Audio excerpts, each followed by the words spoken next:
আবু সাইদ মরে নাই, আবু সাইদ বেঁচে আছে। কোথায় আছে? ফ্রান্সে আছে। ভাই এই কথাটা কিন্তু আমি বলিনি। এই কথাটা কে বলেছে? এই কথাটা বলেছে বাংলাদেশে একজন গাঁজাখোর আছে, ওই গাঁজাখোর মেয়াদ উত্তীর্ণ গাঁজা খেয়েছে, তার কারণে কিন্তু এই কথা বলতে পেরেছে। ভাই আবু সাইদ যদি মারা না যায় তাহলে তার কবরে কাকে দাফন করেছে, কার লাশ দাফন করেছে? তাদের বাড়িতে এত হাজারি কেন চলতে আছে? আবু সাইদ ভাই মারা গিয়েছে এটা যেমন বাস্তব, এবং কি মুগ্ধ ভাইও মারা গেছে এটাও বাস্তব।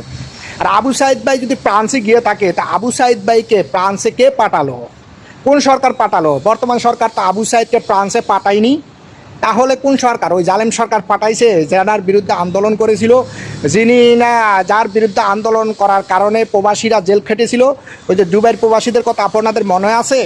তারা ওই কী করেছে, জালেম সরকারের বিরুদ্ধে কি করছে, আন্দোলন করার কারণে ওই জালেম সরকারের কিছু দোসররা ওই দেশে আছে, ওনারা কি করেছে, দুবাই প্রশাসনকে ভুলভাল বুঝিয়ে, উল্টাপাল্টা বুঝিয়ে 57 প্রবাসীকে কি করেছিল, আটক করেছিল।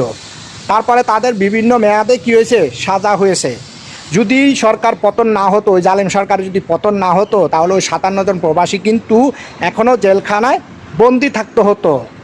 ওই সরকারের পতন, জালেম সরকারের পতন হওয়ার কারণে কিন্তু ওই 57 জন বাংলাদেশিকে, প্রবাসীকে কী করা গেছে, বর্তমান উপদেষ্টা ডক্টর ইউনূস আহমেদের রিকোয়েস্টের কারণে মুক্ত করা গেছে। যদি সরকারের পতন না হতো তাহলে ওই 57 জন বাংলাদেশি, ওই প্রবাসীরা কিন্তু কী করতো, জেলে থাকতো, এবং তাদের পরিবারের কি অবস্থা হতো একবার ভেবে দেখেছেন?